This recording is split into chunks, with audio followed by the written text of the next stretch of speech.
All right, so here in California this week, we've decided that we are way better off without those pesky drivers behind the wheel, and I cannot agree with them more. Well, so DMV has just passed a policy where the companies can apply to get licenses to operate their self-driving cars without actual drivers in the seat. Now, the catch is that that car still needs to be remotely controlled, and there has to be a driver somewhere out there having a, well, able to take control over the car and communicate with passengers in the car, and if the car gets in an accident with cops or other car drivers. So it's kind of like one of those unmanned drones that we've seen in movies that our military operates, right? They fly around, and so it's just a little more dangerous, I think, than our drones those cars are going to be. Now, by the way, I'm not surprised at all that our cars, now computers, are now able to drive the cars just a little better than us.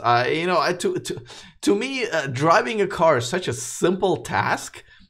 Like literally, sleeping, breathing, and pooping are just the only more simple tasks that I believe than driving. And yes, I did omit eating. I actually think eating it might be a more complicated task for a human being to complete, but yet we get a ridiculous number of car accidents. And I drive by the school every day to work, and I see, and I'm thinking, like, those poor kids, like, their most dangerous part of their day sometimes is their soccer moms driving them to school with a coffee in one hand and a cell phone in the other.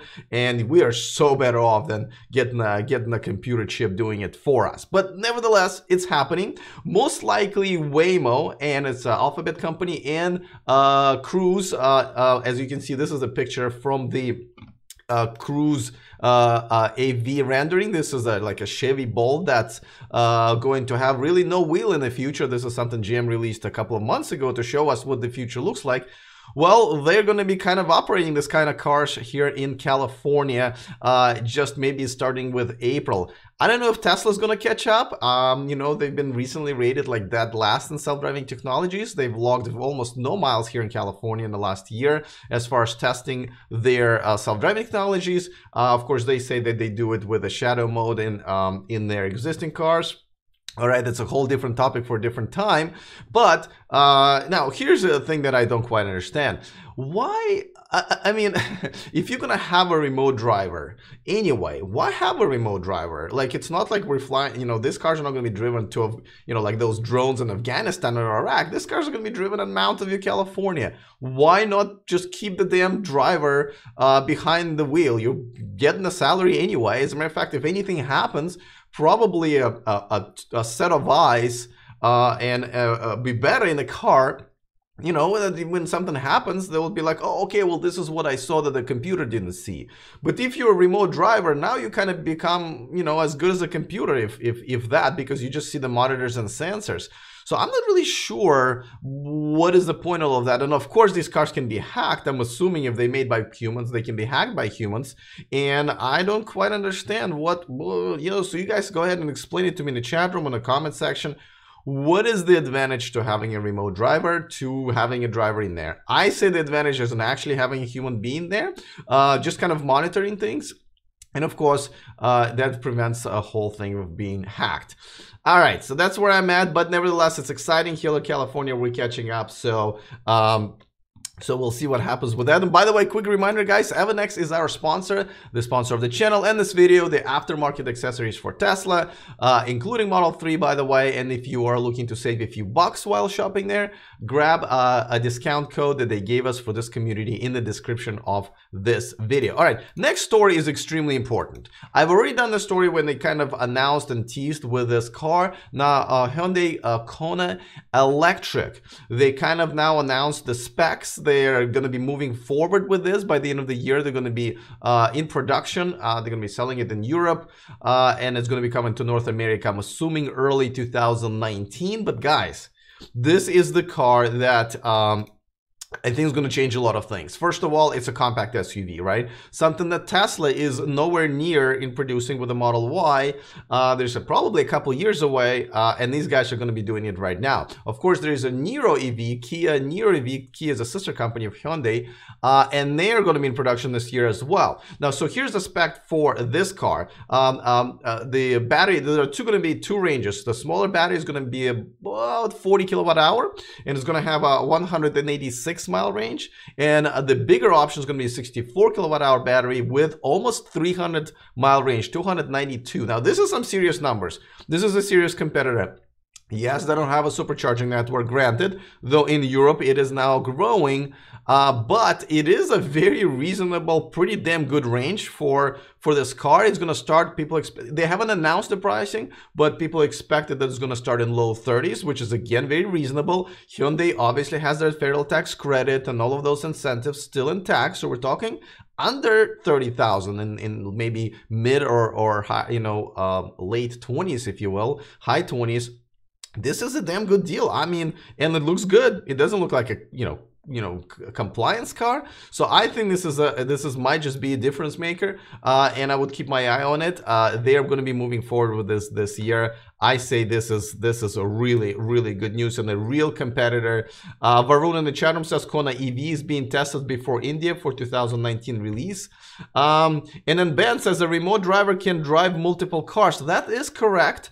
Going back to the original story, but at the same time, that only would make sense if companies would be trying to save money, right? Saying, well, we can have one person controlling 5 cars versus hiring 5 people. But the thing is, the amount of money they put into this, millions and millions of dollars, you really want to save on, I don't know, $20 an hour car operator?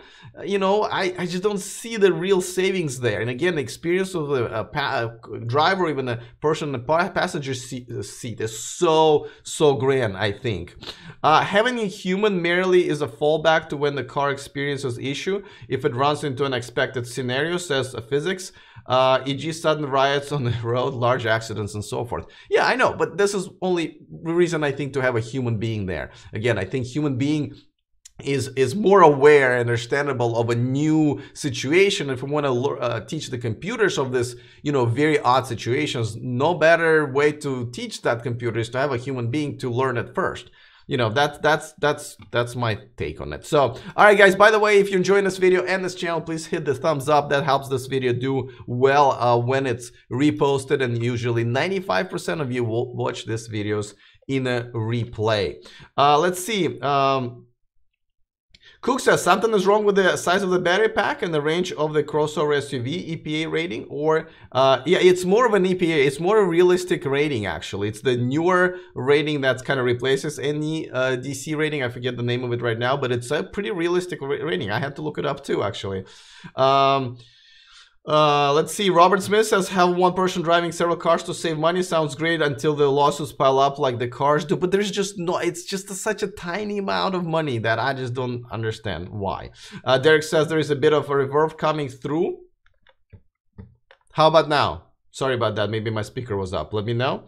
All right, let me move on to another story. And this is another bit of a ridiculous story. I know in 2010, our regulators here in the United States were looking into forcing cars into making noise, so they then run over people who are usually just come out of stores with their cell phones and just get hit by the cars.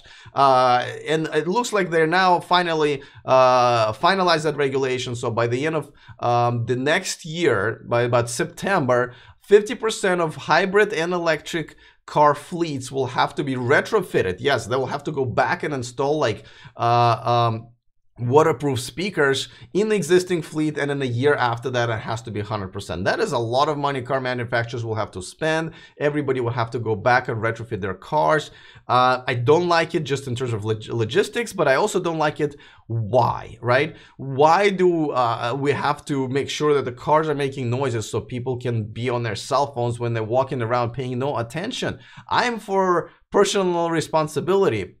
And by the way, we already have a sense that they're supposed to warn us about a car that's called sight with these, you know, two eyes. If you're coming out of the store, you need to be looking around. What happened to look left, look right kind of a deal, right? Look up if there's a big killing machine coming your way, stop, right? But why are we catering to people on their cell phones and people not paying attention? You know, also drivers, you know, there's two people who have to not pay attention to have a little accident, right? Or big accident.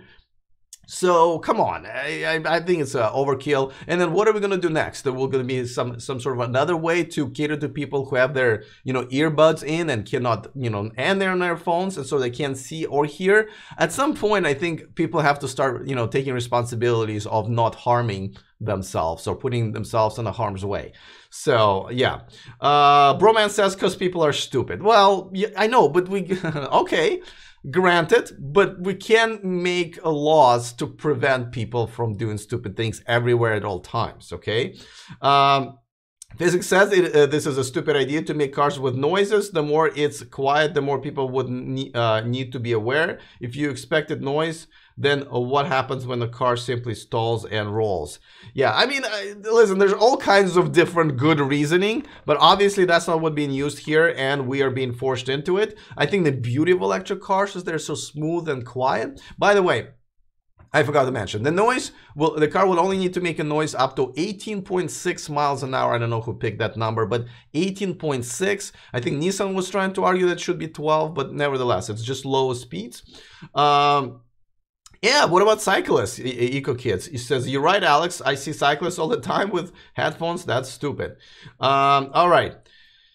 Let's move on to another story before I blow a blood vessel somewhere in my brain. All right, the Gigafactory is finally going solar. It's going to install the world's biggest roof solar panel array on top of the Gigafactory. They're starting to, I think, they install a few batteries, solar panel, solar batteries on top, solar panels on top of the Gigafactory. So they're going for it. Of course, the biggest criticism was like, hey, you know, you're making green cars, but how come you're not being green as you're making them? So, I mean, that argument is also not that reasonable, but nevertheless, they are going to be going solar and installing it. So that's pretty exciting, and it's good for Tesla.